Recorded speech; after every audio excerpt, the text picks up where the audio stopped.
நம்முடைய வேதனைகளை, நம்முடைய துக்கத்தை தேவ சமூகத்துல நாம் சொல்ல வேண்டும். அதை கர்த்தர் எதிர்பார்க்கிறார். அதிகாலையில் எழுந்து நான் சத்தமிட்டேன், துதித்தேன், நான் ஆர்ப்பரித்தேன், நான் மகிழ்ந்தேன், என்னுடைய வலி வேதனைகளை என்னுடைய சமூகத்திலே என் ஜெபத்தின் மூலமாய் நான் உமக்கு தெரியப்படுத்தினேன். அல்லது நீ செய்த அந்த பெரிய ரட்சிப்பை குறித்து, நீ செய்த அந்த அதிசயங்களை குறித்து நான் என்ன பண்ணிட்டு இருக்கிறேன்? தியானித்துக் கொண்டிருக்கிறேன். அதுதான் என்னுடைய முழக்கமாக, என்னுடைய சத்தமாக. நிறைய பேருடைய முழக்கம் இந்த உலகத்துக்குரியதா இருக்கிறது. நம்முடைய முழக்கம் எதுவாக இருக்க வேண்டும் என்று சொல்லி கர்த்தர் விரும்புகிறார் என்று சொல்லி சொன்னா, அவர் செய்த நன்மைகளை நம்ம என்ன பண்ணணும்? பிரஸ்தாபமாக்க வேண்டும். கர்த்தரை துதிப்பதும் அவருடைய நாமத்தை பிரஸ்தாபமாக்குவதும் நல்லது. அதிகாலையில இங்க சத்தமிட்டேன்னு சொல்லி எழுதியிருக்கிறது. என்ன சத்தமா இருக்கும்? கொஞ்சம் யோசனை பண்ணி பாருங்க. ஆண்டவர் செய்த நன்றியை, ஆண்டவர் செய்த நன்மைகளை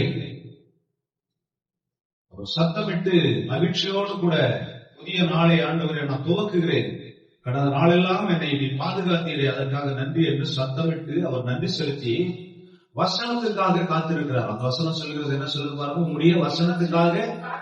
அது என்ன வசனத்துக்காக காத்திருக்கிறாரு? இனிமேல் ஆண்டவரை இந்த நாளை நான் எப்படி பயன்படுத்திக் கொள்ள வேண்டும், உங்களுடைய வழியை எனக்கு போதியும் அப்படின்னு சொல்லி கேட்கிறேன், உங்களுடைய சித்தத்தை எனக்கு தெரியப்படுத்தும் அப்படின்னு சொல்லி கேட்கிறேன். நம்ம தேவனிடத்திலிருந்து அந்த நாளுக்கான உத்தரவை பெற்றுக்கொண்டு அந்த நாளை நாம் துவங்கினோம் ஆனால் அது நமக்கு ஆசீர்வாதமாக இருக்கும். ஒரு வேலையை ஒருத்தர்கிட்ட ஒப்படைக்கிறாரு, ஒரு நிர்வாகத்தை ஒருத்தர்கிட்ட ஒப்படைக்கிறாரு ஒருத்தர், அந்த முதலாளி அப்படின்னு சொல்லி சொன்னா அவர் சொல்லிடுவார், இதை இப்படி போய் செய். இது கூட நானு சபையாவை கூப்பிட்டு என்ன பண்ண, இவங்களை பாட்டு பாட சொல்லுங்க, இவங்களை ஜெபம் பண்ண சொல்லுங்க, இப்படி சங்கீத பகுதியை வாசிக்க சொல்லுங்க அப்படின்னு சொல்லி. அப்போ ஒரு உத்தரவை பெற்றுக்கொண்டு அதை நாம செய்யும் போது அது தடுமாற்றம் இல்லாமல் நடக்கக்கூடிய ஒரு விஷயமாக இருக்கிறது. உத்தரவை பெற்றுக் கொள்ளாமல் நாமவே செய்ய முற்படும் போது நாம் தடுமாறுகிறோம். அப்போ தேவனிடத்திலிருந்து நாமோ இந்த நாளுக்கான உத்தரவை, இந்த நாளுக்கான வழியை, இந்த நாளுக்கான நம்முடைய செயல்முறைகளை தேவனிடத்திலிருந்து பெற்றுக்கொள்ள வேண்டும். அதுதான் சொல்றேன், உங்களுடைய வசனத்துக்கு என்ன பண்ணிட்டு இருக்கிறேன் நானே, காத்து வெயிட் பண்ற ஆண்டவரே, நீங்க என்ன உத்தரவு போடுவீங்களோ சொல்றாங்கல்ல, நீங்க சொல்லுங்க, நாங்க செஞ்சு முடிக்கிறோம். அடியாட்கள் எல்லாம் சொல்லுவாங்க, நீங்க ஒரு வார்த்தை சொல்லுங்க, நீங்க என்ன சொல்றீங்களோ அதை நாங்க செஞ்சு முடிச்சுட்டு வந்துடுறோம். வேலைக்காரர்கள் சொல்லுவாங்க எஜமான பார்த்து, நீங்க கட்டளை கொடுங்க, நாங்க செய்யறதுக்கு ஆயத்தமா இருக்கிறோம். அப்போ அவர் சொல்றாரு, காலையில நான் காத்து இருக்கிற ஆண்டவரே, நீங்க இன்னைக்கான என்னுடைய வழியை, என்னுடைய வாழ்க்கையை நான் எப்படி நடத்த வேண்டும் என்று சொல்லி, நான் எப்படி செயல்படுத்த வேண்டும் என்று சொல்லி நீர் எனக்கு உத்தரவு கொடுப்பீர் என்று அதிகாலையில எழுந்து உடைய சமூகத்தில் காத்திருப்பேன். பகலெல்லாம் ஊழியம் செய்தார், இரவெல்லாம் ஆண்டவரோடு கூட உறவாடினார்.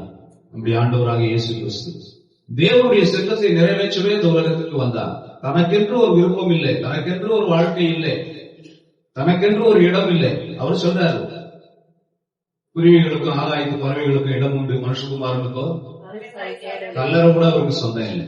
வேறொருத்தருடைய கல்லறையில் கொண்டு போய் அவரை வச்சாங்க. நாம் அந்த உலகத்திலே எல்லா தேவைகளையும் நாம் பெற்றுக் கொள்ளும்படி, எல்லா ஆசீர்வாதங்களையும் நாம் சுதந்திரித்துக் கொள்ளும்படி அவர் தரித்திரரானார் என்று அதுவும் சொல்கிறது. நம்மை ஐஸ்வர்யவான்கள் ஆக்கும்படியாக அவர் தரித்திரரானார். அப்போ அந்த வசனம் சொல்லுகிறது பாருங்க, நான் காத்திருக்கிறேன் உம்முடைய உத்தரவுக்காக. அடுத்த வசனம் கூட பாருங்க, உம்முடைய வசனத்தை. முதல்ல எதை கேட்கிறாரு பாருங்க, முதல்ல மேல இருக்கிற வசனத்துல எதை கேட்கிறாரு? வசனத்துக்காக வெயிட் பண்றாரு. கீழே இருக்கிற வசனத்துல பாருங்க, அந்த வசனத்தை என்ன பண்றாரு? தியானிக்கிறாரு. நிறைய பேரு பைபிளை படிச்சுட்டு அதை ஒரு ஸ்டோரியா எடுத்துக்கிட்டு, ஒரு சரித்திரமா எடுத்துக்கிட்டு கடந்து போயிடும். நம்ம ஒரு டைம் டேபிள் போட்டு, இன்னைக்கு இத்தனை வசனம் படிக்கணும், இல்ல இத்தனை அதிகாரம் படிக்கணும், இத்தனை சாப்டர் படிக்கணும் அப்படின்னு சொல்லி ஒரு டைம் டேபிள் போட்டுக்கிறோம். இல்ல நிறைய பேர் என்ன பண்ணிருப்பாங்க, இந்த வேதாகம வாசிப்பு அட்டவணை வச்சிருப்பாங்க. நிறைய சபைகள் அப்படி கொடுக்கிறது வழக்கம். அந்த அட்டவணைப்படி வாசிச்சா நம்ம ஒரு வருஷத்துல நம்ம பைபிள படிச்சு முடிச்சிடலாம், இல்ல 6 மாசத்துல படிச்சு முடிச்சிடலாம் அப்படிங்கிற படிச்சு முடிச்சிடணுங்கிற நோக்கம் தானே ஒழிய அதுக்குள்ள என்ன சரக்கு இருக்கிறது என்பதை என்ன பண்றது இல்ல, தியானிக்கிறது இல்லை. படிச்சு முடிச்சிடறது அது ரொம்ப ஈஸி. ஆனா இங்கே சொல்றாரு, உம்மிடத்துல பெற்றுக்கொண்ட அந்த வசனத்தை நான் என்ன பண்றேன், உட்கார்ந்து தியானிப்பேன். தியானம் ரொம்ப முக்கியம். வசனத்தை படிச்சுட்டு கடந்து போறது அல்ல. உட்கார்ந்து ஒரு 4 முழுக்க படிச்சாங்க, எழுதுகாம படிச்சாங்க, அது ஒரு சரித்திரமாக நான் இவ்வளவு வருஷத்துல படிச்சேன், இவ்வளவு மாசத்துல படிச்சேன், இத்தனை நாட்கள்ல படிச்சேன், 7 நாள்ல படிச்சு முடிச்சேன், 3 நாள்ல படிச்சு முடிச்சேன், 7 மணி நேரத்துல படிச்சு முடிச்சேன் அப்படின்னு எல்லாம் என்ன பண்றாங்க, தங்களை பிரபலப்படுத்தி ஒரு சரித்திரமாக நினைக்கிறார்கள். தியானிக்க வேண்டும். அது உள்ள அர்த்தங்கள் என்ன, அவர் எப்படி வழி நடத்த விரும்புகிறார், நான் உன்னை ஆசீர்வதிப்பேன்னு சொல்லி சொல்றாருன்னு வச்சுக்கோங்க. நம்ம குருட்டுத்தன்மை என்ன நினைப்போம் தெரியுமா, ஓஹோ இன்னைக்கு பொருள் கொட்டும் போல இருக்கு, நம்முடைய தரித்திரம் எல்லாம் மாறும் போல இருக்குது, அதுவும் செய்யும், அதுவும் நடக்கும். நம்ம புத்தி உடனே அந்த உலக ஆசீர்வாதத்துக்குள்ள போயிடும். ஆசீர்வாதம் என்பது பொருளாதாரத்தை மட்டும் குறிக்கிறதாக இல்லாமல் நம்முடைய ஆவிக்குரிய வாழ்க்கையை கொஞ்சம் இம்ப்ரூவ்மெண்ட் பண்றதுக்கு கூட நம்ம பயன்படுத்திக்கணும். கொஞ்சம் நம்முடைய எண்ணங்கள் அப்படி கூட ஓடணும். நான் ஆசீர்வதிப்பேன் அப்படின்னு சொல்லி சொன்னா உடனே ஆபிரகாம் நினைச்சுக்கிறது, ஆடு மாடு திரளான மிருக ஜீவன்களுடைய சீமானா இருந்தான் என்று சொல்லி ஆசீர்வாதம் சொல்லி சொன்ன உடனே நம்ம இப்படி உலக ஆசீர்வாதங்களை நினைச்சுக்கிறோம். அது மட்டுமே ஆசீர்வாதம் அல்ல, அதுவும் ஆசீர்வாதம்.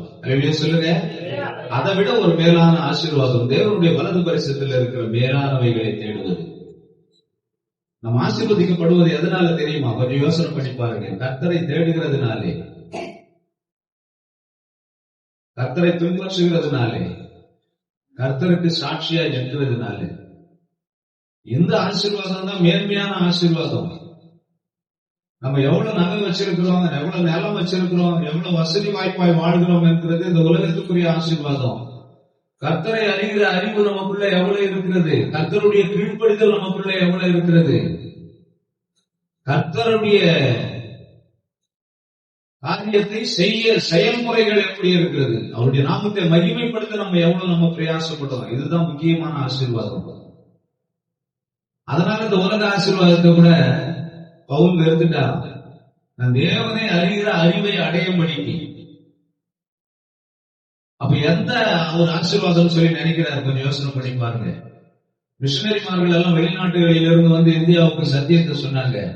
தங்களுடைய மனைவிமார்களை, தங்களுடைய பிள்ளைகளை, தங்களுடைய பெற்றோர்களை, தங்களுடைய உடைமைகளை, நிலைமை மிருக ஜீவன்கள், சொத்து சுகம், வீடு, ஆஸ்தி எல்லாத்தையும் விட்டுட்டு, அப்பெல்லாம் இப்ப இருக்கிற சொகுசு கப்பல் எல்லாம் இல்ல. அவங்க வரும்போது இப்ப இருக்கிற பிரயாணிகள் எல்லாம் அங்க இல்ல. ரொம்ப கஷ்டப்பட்டு இங்க தங்களை தியாக பலியாக ஒப்பு கொடுத்து இங்கே விழுந்து, இங்கே அடிபட்டு, இங்கே சென்று கர்த்தருடைய சுவிசேஷத்தை அறிவித்தார்கள். அவங்களுக்கெல்லாம் எவ்வளவு தியாகம் இருக்கும் பாருங்க. நமக்கு கொஞ்சம் நமக்கு இழக்கிறதுக்கு ரொம்ப கஷ்டமா இருக்குது. நம்ம மற்றவர்களை ஆதாயப்படுத்திக் கொள்ளும்படி எதையாக இழக்கணும்னு சொல்லி இயேசு கிறிஸ்து விரும்புகிறார். ஒண்ணு இல்ல, சாப்பாடு விஷயத்துல பாருங்க, கொஞ்சம் சாப்பாடு யாருக்கும் கொடுக்கறதுக்கு நமக்கு மனசு இல்லை. வெள்ளிக்கிழமை நடந்த விஷயம், கொஞ்சம் சாப்பாடை யாருக்கும் கொடுக்கறதுக்கு நம்ம செஞ்சு சாப்பிட்டு மிச்சமான சாப்பாட்டை யாருக்கும் கொஞ்சம் எடுத்து போய் சாப்பிடுங்க அப்படின்னு கொடுக்கறதுக்கு நமக்கு மனசு இல்லாதவர்கள் இருக்கிறாங்க. ஆனா அந்த உலகத்துல தங்களுடைய ஆஸ்திகளை, பொக்கிஷங்களை எல்லாத்தையும் இழந்து கர்த்தருக்கு ஊழியம் செஞ்சாங்க. அவர் சொல்றாரு பாருங்க, நான் உங்களுடைய வசனத்தை தியானிக்கும்படிக்கு குறித்த சாமங்களுக்கு முன்னே என் கண்கள் விழித்துக் கொள்ளும். யாருங்க சொன்னது? இந்த வசனத்தை எழுதுனது யாருங்க சொன்னது? அவர் என்ன வேலை வெட்டி இல்லாத சும்மா உட்கார்ந்து இருந்தவரா? அவருக்கு வேற வேலையே இல்லையா? தூங்கி எழுந்தோம்னா பைபிள் பிரிச்சு படிக்கிறது தான், வசனத்தை தியானிக்கிறது தான் வேலையா? ஒரு சாதாரண கம்பெனியில சூப்பர்வைசர், ஒரு 100 பேர் வேலை செய்யற, ஒரு 50 பேர் வேலை செய்யற, ஒரு 10 பேர் வேலை செய்யற ஒரு சூப்பர்வைசருக்கு ஏகப்பட்ட டென்ஷன். வீட்டுக்கு வந்தா கூட அவர் டென்ஷனா இருக்கிறாரு. 12 கோத்திரங்களை அரசாளுகிற இஸ்ரவேலின் ராஜாவுக்கு எவ்வளவு டென்ஷன் இருக்கு.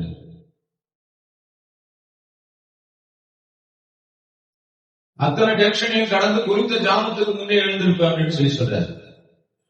அலாரம் அடிக்கிறதுக்கு முன்னாடி எழுந்திருப்பேன்னு சொல்லி சொல்றாரு. சும்மா ஒரு 2 பிள்ளைங்களை ஒரு மனைவிய